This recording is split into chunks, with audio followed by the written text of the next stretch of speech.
പിന്നെ ഉള്ള വിഷയം, നബിയുടെ ഖബറിൽ ചെന്ന് സഹായം തേടിയാൽ അത് ശിർക്കാണ് എന്ന് ഇവിടെ പ്രഖ്യാപിക്കാൻ ധൈര്യമുണ്ടത്. എവിടെയും പ്രഖ്യാപിക്കലുണ്ട്, ഇവിടെയും പ്രഖ്യാപിക്കുന്നു, എവിടെയും പ്രഖ്യാപിച്ചതാണ്.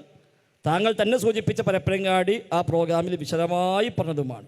പ്രവാചകൻ പറഞ്ഞു, പിന്നീട് ആ ഈസ നബി സല്ലല്ലാഹു അലൈഹി വസല്ലം എന്റെ ഖബറിൽ വന്നു നിൽക്കുന്നുവെങ്കിൽ, വഖാല യാ മുഹമ്മദ്, എന്നിട്ട് യാ മുഹമ്മദ് എന്ന് പറയുന്നുവെങ്കിൽ, ലഉജീബന്നഹു, തീർച്ചയായും ഞാൻ ആ വിളിക്ക്, ആ ഈസ നബിക്ക് ഉത്തരം നൽകുക തന്നെ ചെയ്യും. ഹദീസാണ് ഇത്. രണ്ട് അമ്പിയാക്കന്മാർ തമ്മിൽ നടക്കുന്ന ഒരു സംഭവമാണ്. അത് രണ്ടുപേരും മുഴുജത്തുള്ളവരാണ്, രണ്ടുപേരും നബിമാരാണ്. ശിർക്ക് മുഴുജത്തിലും ഉണ്ടാവൂല, ഉണ്ടായിട്ടില്ല.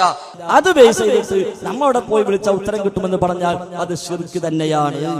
ഇവിടെ ശിർക്ക് മുസ്ലിങ്ങൾ ചെയ്താലും ശിർക്ക്, നമ്മൾ ചെയ്താലും ശിർക്ക്, അത് തർക്കമില്ലല്ലോ. ആര് ചെയ്താലും ശിർക്ക് ശിർക്ക് തന്നെ, റസൂൽ ചെയ്താലും ശിർക്ക് ശിർക്ക് തന്നെ. അത് ബേസ് ചെയ്തിട്ട് നമ്മവിടെ പോയി വിളിച്ച ഉത്തരം കിട്ടുമെന്ന് പറഞ്ഞാൽ അത് ശിർക്ക് തന്നെയാണ്. ലോകത്ത് ആര് ശിർക്ക് ചെയ്താലും ശിർക്കിന്റെ ഗൗരവം കുറയുന്നില്ല. കാരണം അല്ലാഹു തആല വിശുദ്ധ ഖുർആനിൽ 25 അമ്പിയാക്കന്മാരെ പേര് പറഞ്ഞുവല്ലോ. അതിൽ 18 അമ്പിയായിന്റെ പേര് പറഞ്ഞ അധ്യായമാണ് സൂറത്തുൽ അൻആം. 86-ാമത്തെ ആയത്ത് വരെ 18 പ്രവാചകന്മാരെ പേര് കാണാം. 87-ാമത്തെ ആയത്തിൽ ആ അമ്പിയായിനെ പിൻപറ്റിയവരെ പറ്റിയുള്ള പരാമർശം കാണാം.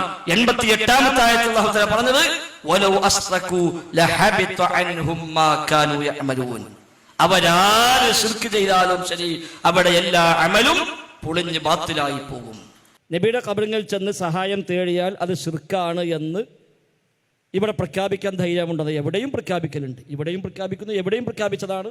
പിന്നീട് ആ ഈസ നബി സല്ലല്ലാഹു അലൈഹി വസല്ലം എന്റെ ഖബറിൽ വന്നു നിൽക്കുന്നുവെങ്കിൽ, വഖാല യാ മുഹമ്മദ്, എന്നിട്ട് യാ മുഹമ്മദ് എന്ന് പറയുന്നുവെങ്കിൽ, ലഉജീബന്നഹു, തീർച്ചയായും ഞാൻ ആ വിളിക്ക്, ആ ഈസ നബിക്ക് ഉത്തരം നൽകുക തന്നെ ചെയ്യും. ഹദീസാണ്.